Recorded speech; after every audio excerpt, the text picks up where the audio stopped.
Hi everyone, welcome to this reading. I have my crystal ball off to the side, so I will be scrying throughout this message. If you're new to my channel, my readings are a little different, and if you're returning, welcome back. You know how we do. If it doesn't resonate with you, if you're forcing the story to fit or arguing with it in any way, just leave it behind for the people who it's meant for. Now, for everybody who knows my real name, if we could keep that off my channel, I would really appreciate it. I'm going to go through and I'm deleting all the comments where my actual name is mentioned. It's causing a little bit of problems with people not really respecting boundaries as far as personal boundaries, like what should be obviously very personal boundaries. So yeah, I'm just not going to keep comments up that mention my real name. So it's nothing against anybody, just I have privacy that is very important to me, and I have a family to protect, so I'm not putting my real name out there. If you guys are waiting for the next extrasensory perception video, if you're one of the channel members, that will be out at the end of the week. So it's going to take me a couple days because I just got back from a road trip. So yeah, it will take a few days for me to get to that. So let's go ahead, let's get started.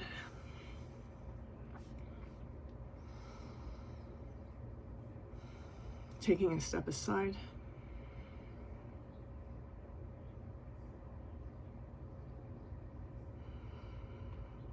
And allowing spirit to pass through me.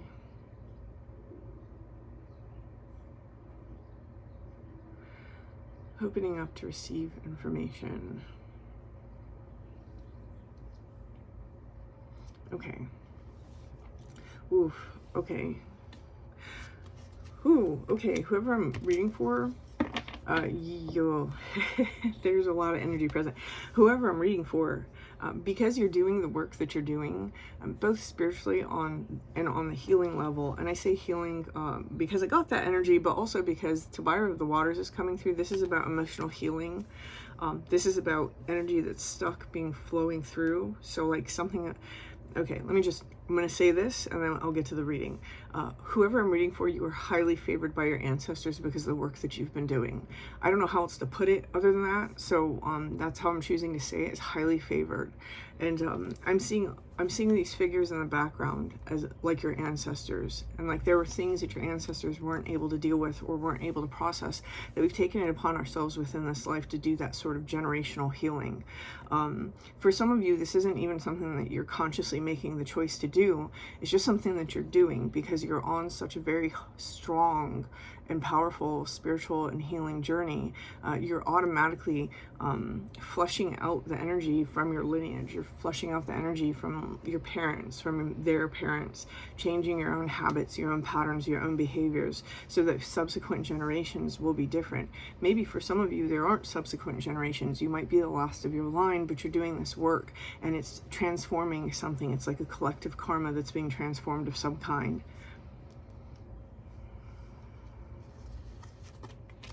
There is one specific older gentleman who I feel is watching this take place. And the reason why I'm saying that is because when we look back here, there's this old man just kind of hiding behind everybody. There seems to be an ancestor from very distant in the past who kind of led this direction for you. Some of you may be aware of him. I actually think that most of you aren't going to be aware of him, and I very often don't say things like leading your path, but that's how this energy is coming across to me. There's a very powerful ancestor in the very distant past who has been waiting for somebody to come along who would do this work, and they've waited and waited and waited, and now finally here you are. And so because of this beautiful path that you're on and the choices that you're making and the deep desire that you have to transform, to evolve, to heal something deep within you, this particular ancestor is watching you. And for some of you, you recently dreamt about this particular ancestor. There's been an old man within your dreams who was very kindly, probably didn't say a whole lot, and this is going to be who this person is. Now, this individual was very much responsible for your initiation into this. This is the singer of initiation. Obviously, we have free will, so this isn't something that you didn't choose. So if you're watching this reading and you're like, I didn't choose any of this, and then this isn't for you. This is not your message if that's the case. So let's see. Okay, yes, we have the singer of Transfiguration. This is what this particular ancestor is hoping that you accomplish. Transfiguration is when one thing doesn't look the same any longer. It becomes a whole new thing. And with this sort of red energy, this has something to do with foundational matters. This may be safety, security, finances. There may have been a lot of poverty or lack inside the family line from the energy that I'm getting from this, and also a lot of anger. There may have been a lot of anger issues, a lot of, for some people, violence. And so there's something here that is being deeply transformed due to you setting out on this path. Now, it's not just this one ancestor who is with you or who is watching you. It's almost as though your path has ignited this something deep within the collective unconscious, that many things are watching you. And that's, I know a lot of people interpret that as being creepy or like scary, and it's not. This is actually very beautiful energy. This is that feeling that people mean when they say I am well protected. It's this energy that's coming through, that there are many things that have gotten you've gotten the attention of many things that respect you because of the path that you're walking, which tells me that whoever I'm reading for, this has not been an easy path. Spiritual paths, truly spiritual paths, never are. But for whoever I'm reading for, this is actually taking you to some very, very low places, and probably influenced by some very, very low people, because that's how we heal, right? We have to have that pressure in order to heal. It's the crucible on which healing takes place, so that we can be forged into something new. There is this blue and red is standing out to me as being important, the juxtaposition of both of those. So there is something here about some sort of deep, infesting anger that has transformed for somebody. When we get into this 11 number, I'm not seeing that the way that everybody interprets 11. I'm seeing it as the number 2. There's something here about partnership. It almost feels as though for most of you, I want to say most of you who are on this journey, you're aware of an ancestor. You may work with this ancestor. You may consider this ancestor a guide, not an ancestor. And it's not that you have been taking direction from this particular guide, though you may. It's more that you have worked very closely and learned what you could from this particular guide. This has an energy to it that's very similar to when Christians say cleaving to spirit. It's almost as though we are not necessarily assigning our sovereignty away. It doesn't feel like that. It's just we're aware of our sovereignty, but we're also aware that our ancestors help us. So there's something here for somebody about oh my god, okay, here, hold on. Hold on. You have Tobira of the Waters, emotional healing. You have the Singer of Transfiguration, which is something becoming something completely new. And you have Nellis, the Alchemist. The only other card that you have is the Singer of Initiation. So whoever I'm reading for, you're on a major transformative journey, a major healing journey. This is something where who you are by the end is nothing like who you were when you began this. And it has the power to change your family line. It has the power to change the people that are around you. This is beautiful. Let's see. So this message doesn't really have a message to it. It's almost like it's just confirmation for somebody that you're seeing, that this ancestor sees you. They want, this is so the Knight of Cups is really about an invitation, but this is also about an emotional extension. So it's somebody that is around you, an ancestor, like I said, just trying to offer you a cup to say, here, this, we are here. We do see you. This is, the undertaking that you have right now. This is something that's very beautiful. It's something that we've waited for, and we see what you're doing, and we're with you. It's that kind of energy coming through right now. This is something that they always knew was going to happen. It was just a matter of time, and now that it has finally happened, someone is actually doing this. It's like your entire lineage is celebrating. We have the 10 of Cups showing up after that. This High Priestess feels very much to me like this is representing you. You are somebody that embodies this energy of being in the center of the light and the dark, being very balanced, having some sort of deep ancient wisdom. It's almost like you're a reincarnation of somebody who in the very far past had this sort of role, this sort of priestess training, this sort of priest lifestyle, and because of that you're very used to walking the middle path, as the Buddhists might say, being very grounded, being very balanced. And it's that balanced energy that is keeping you from going too far into either extreme, which would actually not help your ancestors at all. It would not help your lineage. It actually doesn't help healing at all. We just think that we heal when we cleave to an extreme. This right here, because you are in this sort of middle pillar energy, to use the term from ceremonial magic, there is this balanced view of what's going on, the ability to assimilate information and integrate it that other people don't necessarily possess when they're too far into the light, too far into the dark. This is where we kind of understand that everything is a reflection of ourselves and how to work that reflection. There's also a great deal of intuition that's coming through for this card, and this intuition is part of why there was this initiation. Maybe for you, you started off seeking. Maybe for you, you started off just trying to explore your psychic abilities, and it kind of blossomed into this entire healing journey for whoever I'm reading for. We have the Four of Wands. And so this Four of Wands here is really, this is the family card. This is the foundations, the stability, the happy home.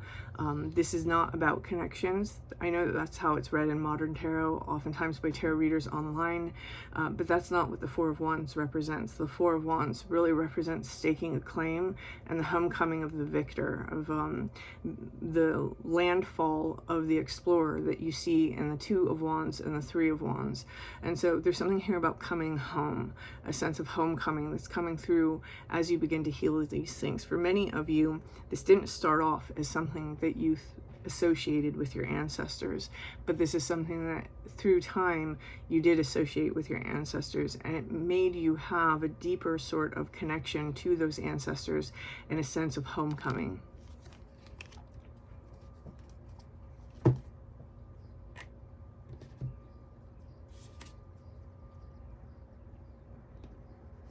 Page of Swords, yeah. So the Page of Swords is a person who they learn, this is always my my student doctor sort of card. Whenever I have a medical student, they always get the Page of Swords, because there's a lot of thinking that is involved with that. Sometimes they'll get the Page of Pentacles, but they'll usually get the Page of Swords. So whoever I'm reading for, there's some sort of healing ability that you have, and it's not just working on your own wounding and healing your family line.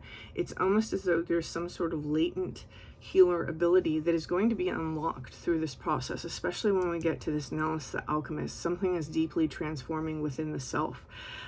Some of you may have felt before that you had a healing ability. So whatever that healing ability is, it's almost as though that is going to be magnified times 10 with this. There's some sort of spiraling out of a very powerful energy that lays dormant within us once we clear out all of this baggage and all of this stuck energy, not only from ourselves, but from our past. So the central card to this reading is the Wheel of Fortune. Now, the Wheel of Fortune, when you read it one way, it says tarot. When you read it the other way, it says Torah. This really represents cosmic law. We're coming into a place here where we're finding out something about our destiny. This doesn't mean that something's going to speak to you and tell you what your destiny is. It means we're stepping into it. And your destiny seems to have something to do with this profound healing that you're doing, and this Page of Swords energy, this student of a healing art, right? So what that tells me is that what you do to heal others isn't necessarily something that's traditional, right? It may not be medical, it may not be Reiki, it may not be anything that other people are aware of. It's almost as though we go into the depths of hell, grab the gates for grab the keys for all the gates, and we let the prisoners out. That's the imagery that's being given to me. So this is like, by having been there, by having done that, by having experienced this, now we have the key to help other people through their journeys, through their struggles, through their explorations.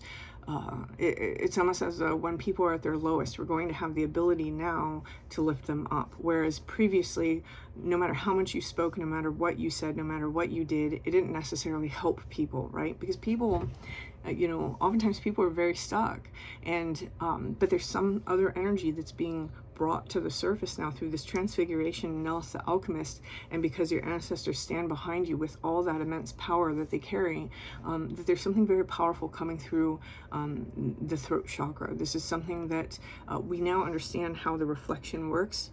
So we've activated our pineal gland. We've now understood the self entirely, and so we've activated something within the pituitary area, that central brain, and then we are also activating our voice. In deep esotericism, this is called the sacred triangle.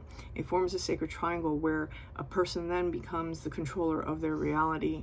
For this particular reading, what it feels like is that we are understanding how to manifest people to be in a better state, because we've gone through and we've done all these things, thus alchemizing something within ourselves that is extremely powerful, and that not everyone gets to alchemize. And so you're going to find that your words have more power over people, so use them wisely, right? Use your words to help, not to harm.